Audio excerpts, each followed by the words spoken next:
President, members of the Indiana Council for the Social Studies.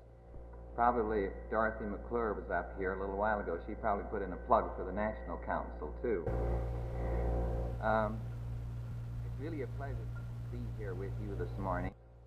In Washington, we have so much discussion of contemporary affairs that creates a great deal of heat, but frequently not shedding very much light on the issues that are involved. I sometimes think that perhaps when you get to a distance such as Indiana is from Washington, you're in a better position to judge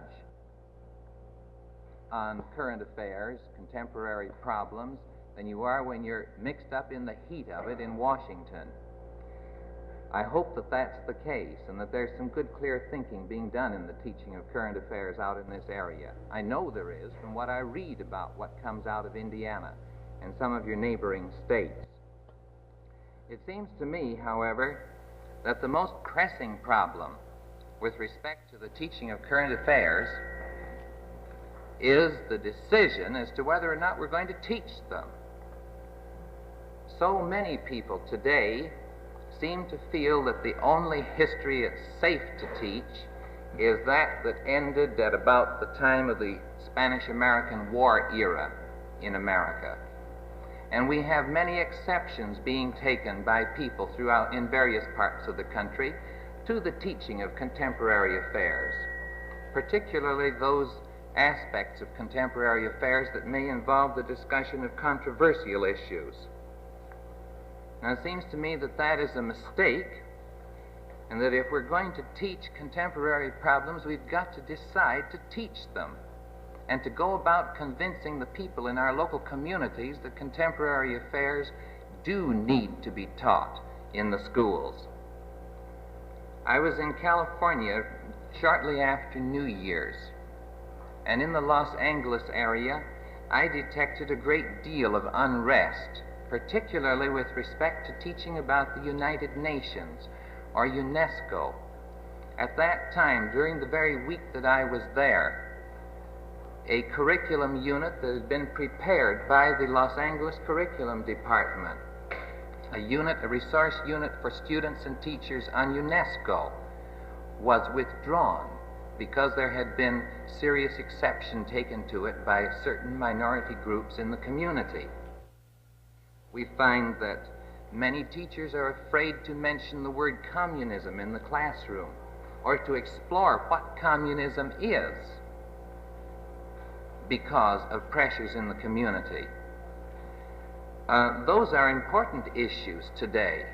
We can't just stop teaching history at the time of the Spanish-American War or World War I, because we in a democracy are faced with those problems today upon which vital and wise decisions are necessary. We know the issues need to be studied carefully.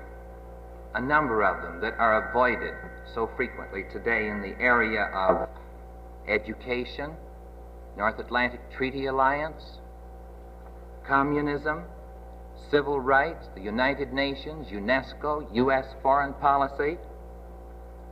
This was illustrated, I think, in a letter that I received from a teacher in Kansas just this week. She said, "I've been using your publications for 20 years for the study of current history, and I like them very much." She said, "I've also been receiving the Civic Leader week by week for an equal number of years, and I find it helpful in locating resource materials for me to use in conjunction with my classes." She said, one issue of the Leader recently mentioned two publications that the writer of the article thought ought to be on the desk of every teacher. One of them was a little publication called Communism. The other one was a little pamphlet called How to Teach About Communism. Both those publications were published by the Anti-Defamation League of B'nai B'rith. Both publications are definitely anti-communist.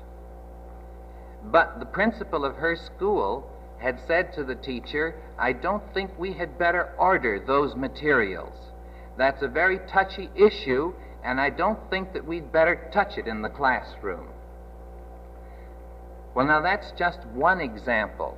I could cite numerous examples of things of that type that have come to my attention over the past few months. It is a period of hysteria and unrest. There is need for investigations. There is need to determine the facts with respect to the issues. But the fact that there is unrest shows the need for more careful study of contemporary issues, I think. Students are interested in the study of current affairs. I know. I think all of you who teach current history will find that students are definitely interested. It's easy to get them to participate, to motivate them to discuss current issues and to want to take action within their own abilities with respect to current issues. A couple of examples that perhaps you're already acquainted with come to mind. At the Edina Morningside High School in Minneapolis in 1950, the students in an 11th grade civics class became disturbed at the small number of voters who were appearing at the polls for primary and general elections. They knew the statistics, of course, that in 1880, about 87% of the electorate voted in the national election of 1880, and in the year 1880, only 7% of the high school population of high school age was enrolled in the high schools of America, and that by 1948, we had had a gradually declining performance of voters, so that we had only 51% of the voters voting in the 48 election, whereas on the other side of the picture, we had 74% of the young people of high school age enrolled in our high schools. And they said, well, what's wrong? Isn't high school education training people in civic responsibility so that they do continue and go out and vote after they have completed school? They thought something was wrong. Well, they decided that they would have a Get Out the Vote campaign. They've been a rash of them all over the country. Perhaps some of your classes have participated in experiences like that. They did do that. They got out posters. They've made a door-to-door campaign, not just leaving the posters in the mailboxes, but ringing the doorbells and handing the posters to someone in the household. They felt that that was important. They did it again for the general election. Another school that did the same sort of thing was located in Erie, Pennsylvania. There, the Social Studies Division of the public school system tried an experiment in 2 schools, and they found that the percentage of persons voting in the 2 districts where the students got out and did pre-primary registration canvassing, the percentage of persons turning out to vote in 1950 in those 2 areas were 64% and 48%, as compared with a citywide average of only 26%. Showed that the students had some effective means of reaching the people, and they were doing something that counted in their civics or citizenship work. As a result, that project was extended to all of the city schools, to all of the cities, all of the schools in the city system. Now, I think you'll grant that those are good activities, provided that the people who do go out to vote know something about what they're voting on. That's my chief criticism of the campaign projects that so many students carry on, where they urge people to get out and vote or to get out and register. They ought to go one step further than that and urge them that they become informed on the issues to be voted on at the elections. Now, what are the facts with respect to whether or not we have an informed public? You've probably read some of them. One, perhaps an extreme example, is the case of the radio program, wherein it took 129 telephone calls before a person could be found who knew what the initials UNESCO stood for, whereas it took only 2 telephone calls on the same program to determine the names of the 3 nephews of Donald Duck. The person who knew the meaning of UNESCO got $145, too. Sometimes it even pays to know something. Well, George Gallup, of course, in the Gallup poll, director of the American Institute of Public Opinion, provides an abundance of evidence as to the extent of our uninformed voting public. He published an article last November in the New York Times Magazine called "What We Don't Know Can Hurt Us." And he says, to get some idea of how well informed the voters of this country are, we devised a very simple set of questions which our interviewers put to a cross-section of the adult population in a recent survey. These are the questions that they asked this cross-section of the American voting public. 1, will you tell me where Manchuria is? 2, will you tell me where Formosa is? 3, will you tell me what is meant when people refer to the 38th parallel? 4, will you tell me what is meant by the term Atlantic Pact? 5, will you tell me who Chiang Kai-shek is? And 6, will you tell me who Marshal Tito is? Nothing too difficult there. Shouldn't stump anybody. Yet, of the cross-section of voters who answered those questions, only 12% of the adults knew the answers to all 6 questions. 19% couldn't answer one of the 6 questions. Yet every one of them admitted that they read daily newspapers and listened to daily radio programs. Last June, another Gallup poll reveals, when the Iranian situation was at its hottest, only 4 Americans in 10 knew where Iran was, and only 3 in 10 knew what the trouble was about in Iran. And it was shocking, George Gallup reports, to learn as recently as September 1951 that 34% of the American people could not correctly identify Dean Acheson as Secretary of State, a job that he's held in Truman's cabinet for more than 2 years at that time. And only the month before, another poll revealed that 1/3 still didn't know who Senator Joseph McCarthy was either. Somebody says, thank God. Other polls show that 77% of the voting population have never heard of the Point 4 program, and only 5% understand what it means. Now, I think you know, everyone will admit, that what people know has a bearing on what they think. And if they don't have the facts, they may reach wrong conclusions, erroneous conclusions. Therefore, merely a get-out-the-vote campaign is not enough. We must go farther than that. We had, perhaps you've read recently, if you follow the New York Herald Tribune at all, about the New York Herald Tribune Forum for Youth. It was held just last Saturday in New York City. The New York Herald Tribune annually brings a group of young high school people of high school age from foreign countries to this country. They come about New Year's Day, and they stay in this country for a period of about 10 weeks. During that time, they spend 2 weeks, each youngster from the foreign country spends 2 weeks in the home of a high school student in the New York area, 2 weeks in the home of another high school student, and so on, attends classes with those students, gets a fairly good sampling of American life, family life, by living in the homes of American students of corresponding age. The group this year consisted of 26 students who came from, I think, 16 or 17 countries from the Middle East to the Far East. From the Middle East clear over to the Philippines. During the time that they were here, the Civic Education Service arranged for the group to come to Washington, to spend 3 days there seeing how the government functions and meeting some people in government service. And we had a chance to talk to these young people from Asia while they were there. The thing that distressed them so much, and they said, what can we do about it?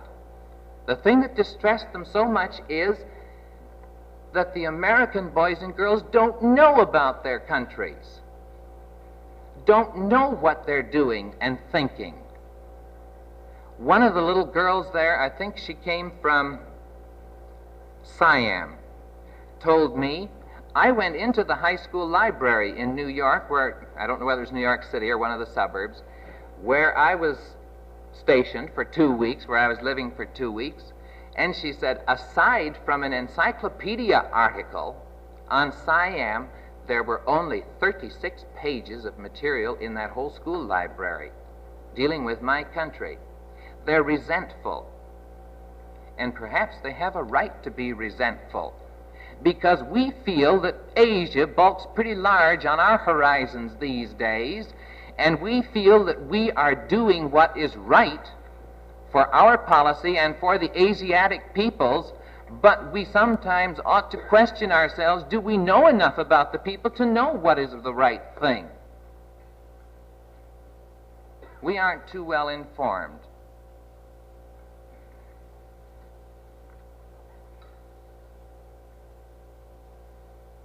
It would almost be humorous if it weren't so tragic because of our position in international affairs today. We have too many primary grade citizens in this country, and it's about time that we decide to do something about it. The World Organization of the Teaching Profession in 1946 adopted a resolution that said, the teaching, I can't quote it exactly, but it said the teaching of the history of the past is very good. It deserves an important place in the curriculum. But the World Organization of the Teaching Profession was greatly alarmed at the fact that contemporary affairs were being neglected. They went on record urging that curriculum provision be made for the teaching of contemporary affairs in the schools on more than a haphazard basis, such as it is being done today. Well, let's just turn from, assuming that we're ignorant now, let's turn to find out what is being done in our schools to instill habits of reading and study on contemporary issues. A publication of the U.S. Office of Education, published in 1949, called The Teaching of U.S. History in Public High Schools, shows that in the junior high school, we spend about 26 to 30% of our classroom time or curriculum time on the period before 1789. That's at the junior high level in the U.S. history course. We spend about 31 to 35% of the junior high U.S. history course on the period from 1789 to 1865, and about 36 to 40% on the period from 1865. I don't know what proportion of that would be on events of the last quarter century. So often, if my own experience in the classroom is at all valid, both as a student and as a teacher, we struggled to get through that last portion of the course in time to meet examination deadlines, and sometimes had to skip over the last few chapters rather quickly, and the activities and exercises that went along with them. At the senior high, the U.S. history course, the survey revealed that we spend about 21 to 25% of our time on the period before 1789, a little less than at the junior high level, about 26 to 30% on the period from 1789 to 1865, and about 46 to 50% on the period after 1865. A little better at the senior high level than at the junior high level. The report concluded that emphasis on the modern period at the senior high level is less than that usually recommended by curriculum experts. The same publication also shows that about 20% of the class time at both the junior and senior high level is given over to the study of contemporary affairs or current events or current problems. Usually that's done on 1 day a week. That is, you'll take the U.S. history course for 4 days and study current history the 5th day. Or the modern problems course 4 days and current history the 5th day. Or the civics course, and so on down the line. It's not... Some teachers, the study also revealed, did not directly devote time to the direct study of current problems, but integrated current history with the regular course whenever it could be integrated with the regular course. I've had 2 or 3 teachers write this year, when I inquired why they weren't using our publications or whether they were teaching current history, I've had 2 or 3 teachers reply, "We don't have time to teach current history this year. I don't have time to cover my course." Well, we may admit that that's the current, the typical practice across the country then is about 1/5 of the time devoted to the teaching of current history when the students are taking a social studies course. But the only course that is universally required of students across the country, at the senior high level at any rate, is the U.S. history course. Now, there may be some local requirements, state requirements, such as a semester in Constitution and Government or a semester on community civics, but the only universal requirement is that at the senior high level is the one course in U.S. history. Maybe 1 day during that each week that the youngster is taking U.S. history, he is studying current affairs. During the rest of the time, he may go through 2 years of high school without having a bit of social studies work. 2 or 3 years. Well, perhaps we should get around to the question now, how should we teach about current affairs, regardless of the time? I think we spent enough time emphasizing that we ought to have more time for the teaching of current affairs. Now, how should we go about it? You people would probably know much better than I how you should go about it, because you probably are going about it.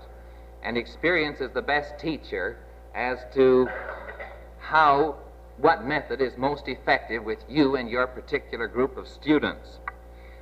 Whatever I say then should be accepted only as a generality, and use what you can of it, throw the rest out. Perhaps you won't be able to make anything of these suggestions. First of all, I think that it is important that we apply the same standards to the teaching of current history that we apply the rest of the week to the American history course or the modern problems course or the civics course. Too often there is a tendency, I think, among teachers to look upon the current events day as a day of relaxation. This isn't in the prescribed curriculum. Therefore, we don't really have to be very responsible for it. And there is a temptation, if you're using a weekly current history paper, to say, well, the papers arrive tomorrow, now that will provide our lesson for tomorrow. Or it's easy to say, we'll discuss what's in the news tomorrow. And assignments may be made in very general, non-precise terms.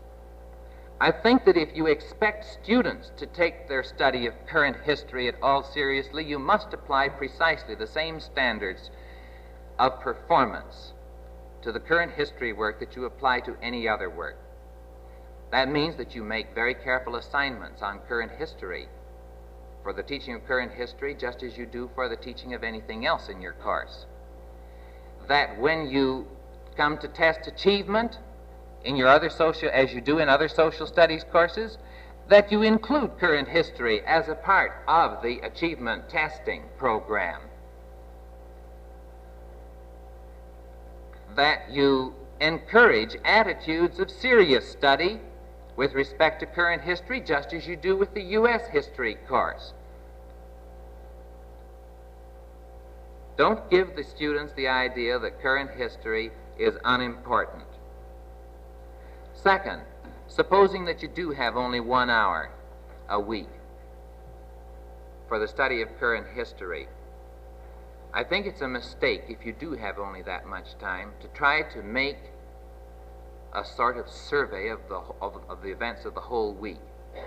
I think you will have a much more effective lesson if you will pick out one topic, one event, and say, now, we're going to consider this in our current history work, this problem in our current history work this week, or next week.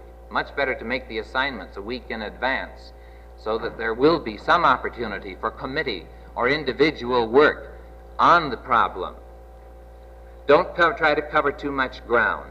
Narrow the study material perhaps to just a single issue.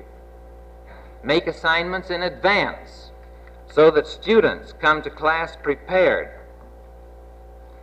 If you're using a weekly paper, stay a week behind so that you, the teacher, knows what issues are being taken up in the paper next week. If you're using daily papers and current magazines, adult periodicals, go over them carefully and pick out those things that apply to a specific problem, at most not more than one or two. Then during any recitation period wherein you're considering a current problem, I think that questions such as these should be answered. Don't start out with, what do you think? I'd suggest that you do some fact-finding questions first, such as, what is the problem under consideration? Let's state it. And then let the students work on that for a few minutes and work out a statement of the problem. Then you ought to ask, why is it important to us? The problem will not be a problem unless it is important to the students themselves, and you can bring out the implications. Almost every one of these problems can be related to the student in some way or another. What is the background of the problem? What has been done about the problem to date? What alternative lines of action are proposed for the future with respect to this problem? Are there any controversial features involved in these alternative lines of action? Are the proposed solutions in keeping with the American tradition of democratic procedure? Then, finally, what do you think and why? And finally, what can you do about this problem? It shouldn't be completely academic. A good activity following the consideration of a problem will make that problem real and vital to the students. Not activity just for the sake of activity. Not getting parents to go out and register just for the sake of having something to do so that a teacher can say, well, I have an activity-centered program in my school. But know why you're doing that activity. There are all sorts of classroom methods, and much has been written about methods in the teaching of current history. The most recent publication of the National Council for the Social Studies, the last yearbook, called The Teaching of Contemporary Affairs, is an excellent resource, and I commend it to you if you want to know about methods and so on. You could have discussion under the teacher, discussion under the student, panel discussions, round tables, a debate, if you're willing to work at it. But you must relate the student to the problem, or the problem to the student, in some way or other. Only the individual teacher can do this. The newspapers, the local newspaper could do it, perhaps. National magazines can't relate these problems to you, to your individual students in your communities. Our publications can't relate the problems to your students in the local community. That's where the teacher has to use her imagination and her initiative. For example, suppose in Muncie, Indiana, you wanted to make the national budget clear to the youngsters of Muncie. National budget is proposed by the president for next fiscal year is about $85.5 billion. Well, so what? $85.5 billion. What does that mean to your 11th grade American history student? Not too much, I'll bet. But if you divide 85 billion, 500 million by 150 million people in the United States, you find that that amounts to about $570 per person for the federal budget. What's Munsey's share of this? I don't know whether Munsey's probably grown since the 1950 census was taken, but according to that 1950 census, you had about 58,500 people living here in Muncie, and Munsey's share then would be approximately $31,345,000 of next year's federal budget. Well, to make that even more concrete and meaningful to your students, ask them questions like this. How does this figure of $31,345,000 compare with the local expenditures for the support of government in Muncie, Indiana this year, or Muncie, Indiana next year? The federal budget seems very remote to your students unless you can bring it down close to them in terms such as that. There are many other ways that you can think of to express that budget in terms of dollars and cents that will mean something to Muncie, Indiana students or your own local communities, wherever they happen to be. Our expenditures for military service for 1952 are proposed expenditures about $50 billion. That comes to about $333 per person in the United States. Munsey's share would be $19,480,000 at that rate.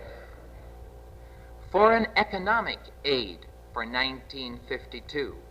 Most of your students won't even know what that means unless they've had some study on point 4. But it's in the budget, and they ought to know what the federal budget's all about. Foreign economic aid for 1952 is $2.5 billion. A mere pittance in terms of budgets these days to specific communities in your state. Perhaps you have some agricultural manufacturing firms here in the state. Seems to me I passed an international harvester plant somewhere along the line maybe that was in Ohio. Indianapolis? Well, I didn't get as far as Indianapolis, but somewhere along. You can bring point 4 home to the students in those communities by saying point 4, technical assistance, provides funds for the modernization of agriculture in 50 different countries across the world. That's going to mean something to the towns where agricultural machinery is manufactured. It means employment for your father. Perhaps a week's or a month's paycheck will come out of point 4 funds. There are all sorts of ways in which you can make the problems concrete, and I leave that up to you then.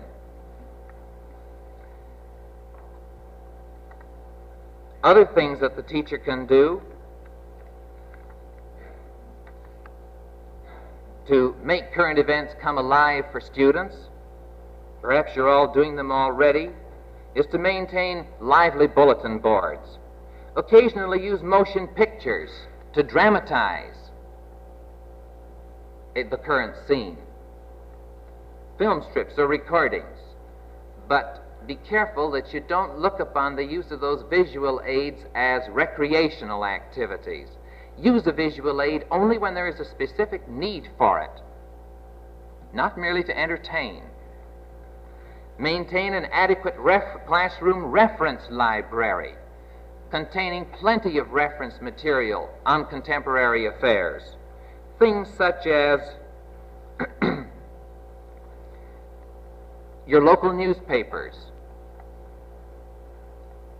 one or two of your leading state newspapers, one or two leading national newspapers, if not in your own classroom, at least in the school library, leading national magazines of opinion and fact, public affairs pamphlets, the University of Chicago Roundtable weekly bulletins, the town hall bulletins.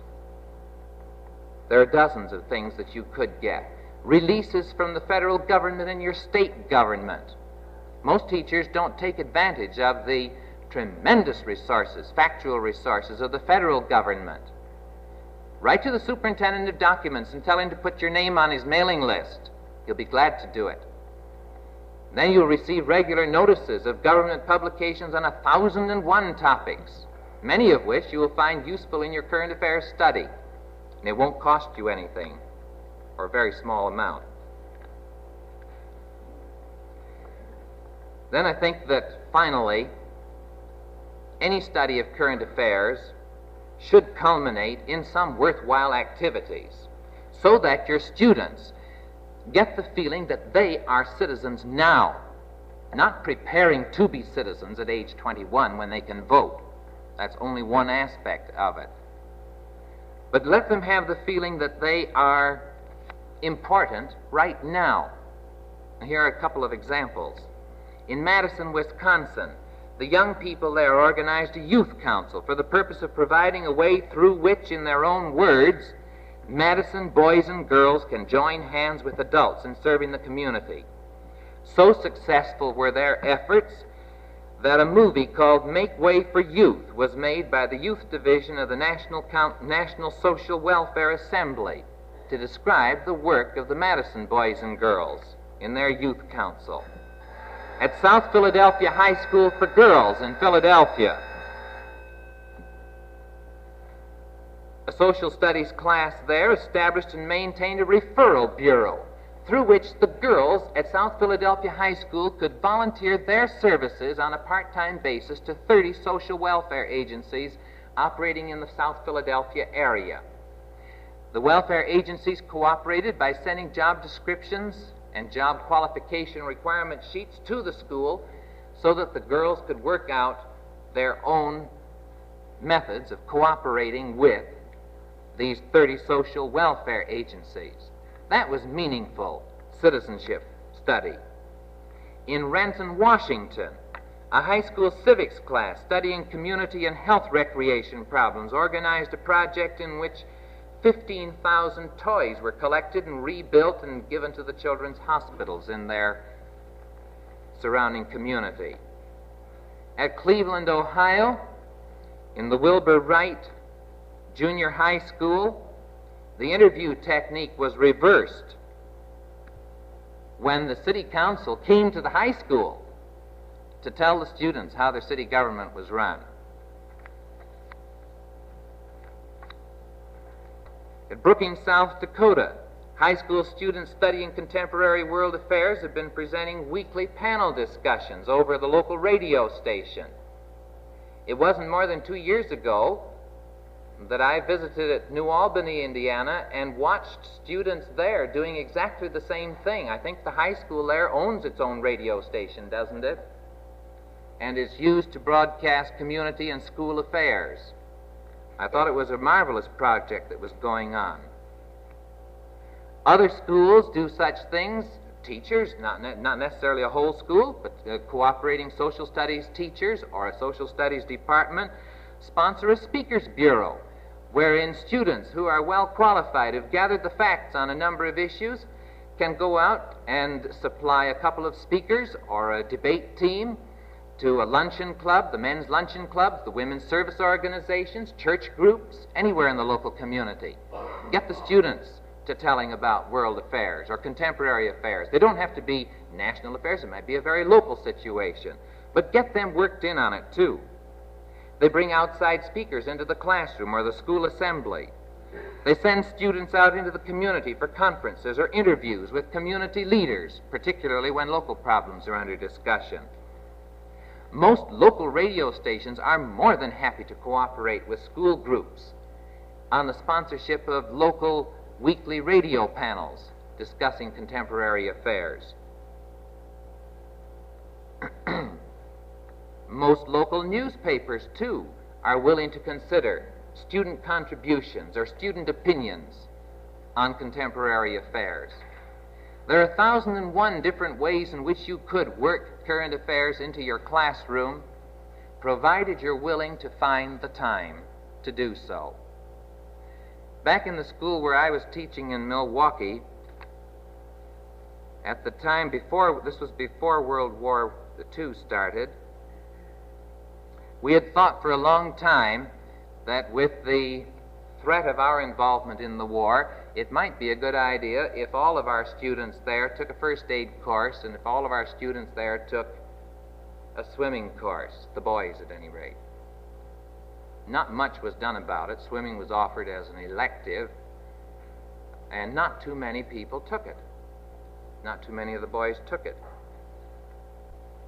It wasn't long after that that the son of the principal of the school, who was in the merchant marine, was drowned at sea when one of our merchant ships was blown up. It wasn't very long before a requirement was made that every boy in that school take a swimming course. It wasn't very long before a requirement was made that every boy and girl take a first aid course. Once we see the need, we'll find the time somewhere in the curriculum. The real problem is to make us see the need and then to sell our communities on the need for serious study of contemporary problems. These problems aren't going to solve themselves. As Toynbee said in his Civilization on Trial, he said, "We have had about 20 civilizations that have come and gone of the type of our Western civilization." He says, "It is up to us to determine whether or not we shall give history its unprecedented turn, whether or not our civilization will go down the drain just as 20 others have preceding it. It's going to go down the drain if we don't handle the problems that are human problems created by human beings.